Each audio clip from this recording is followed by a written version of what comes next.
What's up, everybody? Couch Mills here, coming at you with a brand new Valorant video. And in this video, we gotta talk about the Pro Masters Agent pick and win rates so that we know what characters are seeing the most amount of play and what characters that you should think about maining and maybe picking up. But go to the GameLeap website in the links down below for high quality in-depth guides, VOD reviews, tips, and tricks. We got it all on the GameLeap website, so you gotta go check it out right now. But without further ado, let's jump into the video. Now, every bit of this data is being pulled from the Masters LAN event that is actually really sick. Sentinels just lost, actually, yesterday for the first time in a LAN event to G2. Well, they're not eliminated yet. There's a lot of exciting storylines, and you definitely gotta watch it because it's so freaking cool. But let's actually jump into the numbers of pick right here, and some of these are going to be pretty obvious, and some of them are gonna actually surprise you a lot, I think. So let's jump into the most picked agent at 80.9% Jet. Now, Jet has been in that conversation the most about a character potentially needing nerfs, and this freaking pick rate shows a lot towards that, where she blows even the second place out of the water by 15%. Jet sees a giant amount of play in pro matches as she is one of the most impactful potential agents, and we're seeing a fair amount of opping in the pro scene right now as well. And then Jet just has that crazy X factor with knives, eco. I mean, there's just so much that is powerful about Jet that just makes her the most needed duelist on any given team. And if we think about her in ranked play, she of course sees like top 2 most pick rate in ranked play depending on what rank you are. We looked at those statistics before. So Jet is basically firing on all axis here, and if you're trying to think about maining a different duelist, you might want to think twice first and think maybe Jet is just better, and there is a thought process to be had there before you decide which duelist you should main. Now, let's talk about the next 3 agents. They're pretty close in pick rate together, and it's Sova at 64.7%, Skye at 58.8%, and Astra at 57.4%. Now, Sova is amazingly powerful and might still be somewhat in that conversation with Jet. While he does have some bad maps like Split, for instance, where he doesn't see very much play at all, Sova is just one of the most powerful characters in the entire game for setting up duelists, gathering that information, and from a pro level, Sova has been one of the most impactful agents on LAN, and of course in ranked play, Sova is one of those characters that can actually silently carry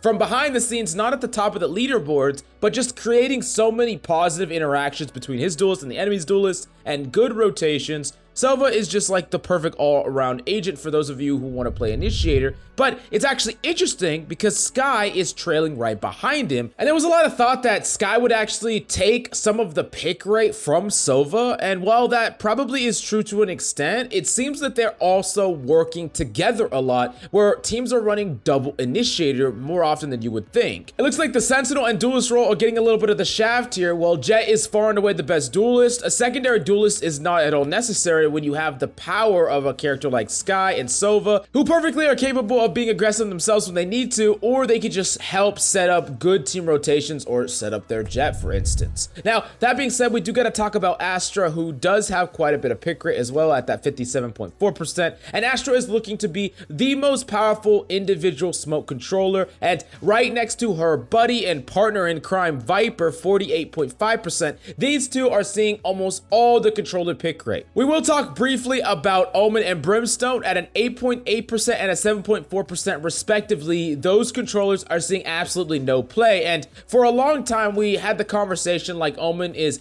quite a bit better than Brimstone, and then these other controllers are a little bit above Omen, but it's actually not looking like the case. It's looking like Astra and Viper are way better than both Brimstone and Omen, and those controllers just don't stack up to the power level of these top tier agents. And if you looked at any of the matches, specifically the G2 and Sentinel match from yesterday, you would know that just consistently Astra has more impact with her utility than most characters in the game. Her smokes give her a lot of flexibility to potentially get a kill, pop a smoke, or stop a rush. I mean, you just have so many different options, and her ultimate is actually incredibly impactful, specifically for post plant. Being able to set up a wall post plant and hide right behind your wall means that enemies actually have to commit through the wall blind, and you have a pretty huge advantage. And yeah, it's just a really great character to pick up right now. And specifically for the maps that are more open, where you need less targeted smoke and more splitting of sights. So a map, for instance, like Icebox, where let's say you're trying to execute on B site, like targeted smokes is not going to block off all the snowman. It's not going to block off all the angles you needed to block off. And on Breeze, we have a very similar thing. So of course, Viper is going to see play over those options. So that's just something to keep in mind. I think that if you're a controller player playing Astra and Viper, really give you a flexible controller suite where you can whip it out on any map and feel pretty comfortable with it. Now, next up, we do got to talk about two Sentinels, Killjoy and Sage. 44% on Killjoy, 44% on Sage. And both these characters are seeing a decent amount of play. Maps like Icebox seem to favor a character like Sage, where you can get a lot of value out of her walling things like mid, preventing enemies from lurking up, and getting a lot of value based on res during enemy rotation. You basically get to res for free and then go play retake with your team. And some maps, Killjoy's lockdown is just not that guaranteed value, and it's pretty hard to use the lockdown, for instance,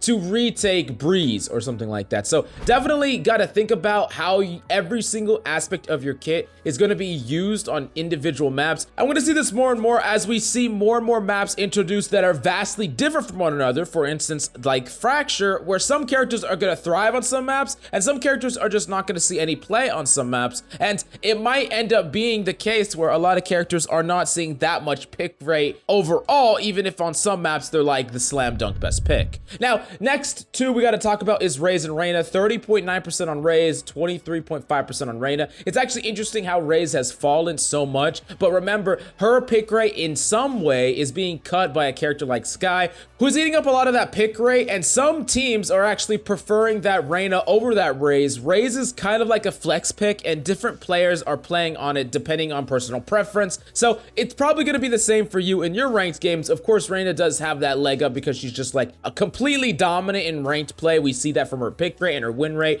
But Raze does something extremely unique and powerful that can target a certain amount of the most played characters in the game. Specifically, a character like Viper could actually be punished a lot by a character like Raze when you have to go through and push through her smokes, potentially contest her ultimate. So I think both are legitimately good right now. Now, let's talk about the characters that don't see that much play in Masters Berlin. Starting it off with Cypher at a 13.2% and Breach at a 10.3%. I'm actually surprised at the increase in pick rate in Breach, but you do gotta understand that when you compare him to some of the other initiators, he just lags behind. Specifically, Skye and Sova are two characters that are so damn powerful. You have to think, hey, I don't want either of these, and I want a Breach instead. And even if you do want Skye and Sova, or you don't want one of those two, you gotta think, okay, who am I actually cutting out of 5 characters? Do I not want to play a Raze? And do I want to play a Breach instead? Or do I want to not give myself the flexibility of a character like Sage? Now we pop on over to his win rate, and for that little bit of time that he's seen play, so it's not the biggest sample size, but he only has a 28.6% win rate. So the teams that experimented on Breach lost. Now that doesn't necessarily mean the character is bad. Maybe bad teams were trying to use him, so they had like a little bit of an X factor going on. But when the top teams are not actually playing Breach and the teams that are trying him are losing, it doesn't look that great for him all in all. Now we talked about Omen and Brimstone, two characters that have their role, and in rank they're perfectly fine. Omen is perfectly fine. Brimstone could be a great flex character for those of you who don't main controller, but remember, Astra just has more flexibility, more power level in her kit overall, and Viper is unique in the way that she smokes and needed for some of these open maps. Now, next up, we do got to talk about KO at a 4.4% pick rate.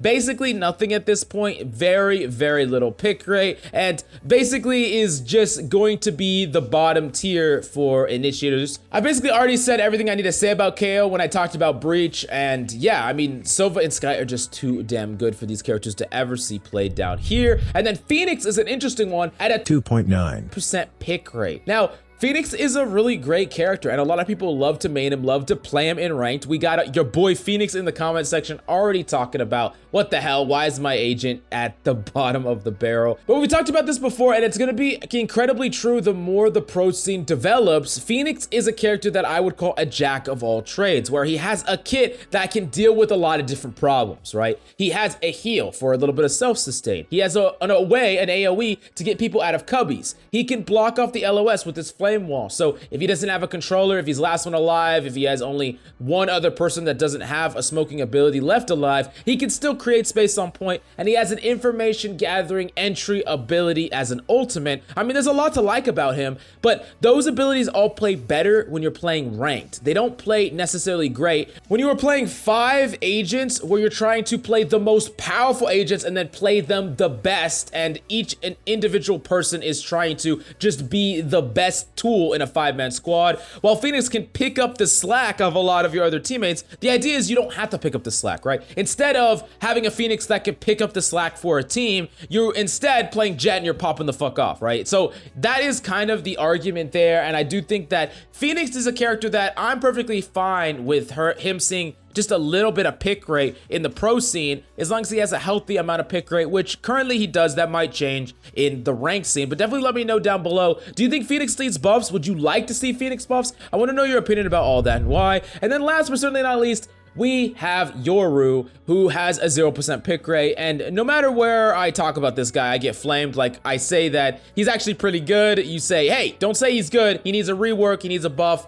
Stop saying he's good or else Riot won't rework him. And then I say, hey, Yoru's actually trash. He's really, really bad and he needs a rework to be viable. And those of you in the comments say, hey, Yoru is actually really, really good. Don't underrate him. So I don't know what to say here. You definitely let me know down below why you think Yoru has a 0% pick rate, and yeah, we'll have a conversation down there. But go to the GameLeap website in the links down below for high quality VOD reviews, tips and tricks, map guides, agent courses. We got it all on the GameLeap website, so definitely go check it out right now down below. But that's all I got for you today. Thank you so much for coming by. I love your faces, and I'll see you next time.